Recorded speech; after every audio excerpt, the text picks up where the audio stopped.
আপনি বাইরে চিৎকার চেঁচামেচি করছিলেন কেন? আপনার আওয়াজ তো এই পর্যন্ত আসছিল। এটা তো অফিস, এটা তো আপনার বাসা না।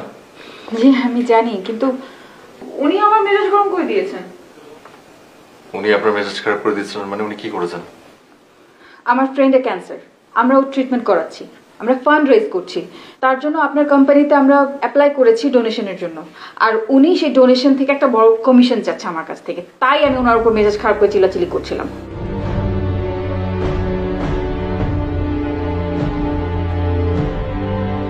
Is it true, মনি সাহেব?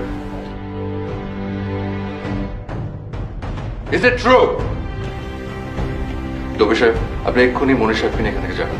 ওনার দেনা পাওনা যা কিছু আছে সবকিছু মিটে দেবেন, আর তার সাথে এটা ওনাকে বুঝিয়ে দেবেন যে আমার কাছে অসততার কোনো ঠাঁই নেই। He's fired.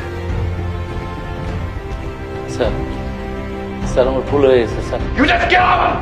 চলো now! চলো চলো। Thank you. আপনি কেন থ্যাংক ইউ বলছেন? আপনি একজন অসৎ লোককে শাস্তি দিয়েছেন তার জন্য। শাস্তি তো আপনারও পাও না, আপনাকে তো এখন কিছু বলিনি। এক্সকিউজ মি, আমি কি করেছি? কি করেছেন আপনি? আপনি এই অফিসের রুল ভেঙেছেন।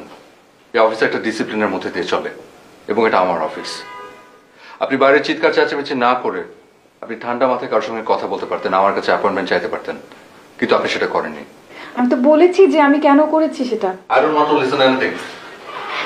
কিন্তু আমি আপনাকে কোনো হেল্প করবো না, আপনাকে কোনো ফান্ড দেওয়া হবে না। আপনি আসতে পারেন। হ্যাঁ, আপনার জায়গায় যদি অন্য কেউ আসতো তাহলে ভেবে দেখা যাবে। ইউ মাই গো না। এটা আমার কার্ড, এটা রাখুন। কোনো ধরনের ঝামেলা হলে আমাকে ফোন করবো। আর দাঁড়ান, এখানে কিছু টাকা আছে, তুমি ভর্তি হয়ে যাও। যদি লাগে আমাকে বলো, আমি আরো পাঠাবো। পরীক্ষাটা দেবেন। ধরো পরীক্ষাটা দিও। তুমি কিন্তু এই কথাগুলো আর কাউকে বলো না। অফিসে আমি ছাড়া এই কথাগুলো আর কেউ জানে না। ঠিক আছে আঙ্কেল, নো প্রবলেম। আমি এগুলো কারোর সাথে শেয়ার করবো না। তবে আমার ওনার জন্য খুব খারাপ লাগছে।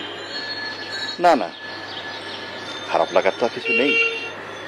তবুও আচ্ছা, আপনি কিছু মনে না করলে আমি কি ওনার নাম্বারটা পেতে পারি? হ্যাঁ, অবশ্যই পেতে পারো।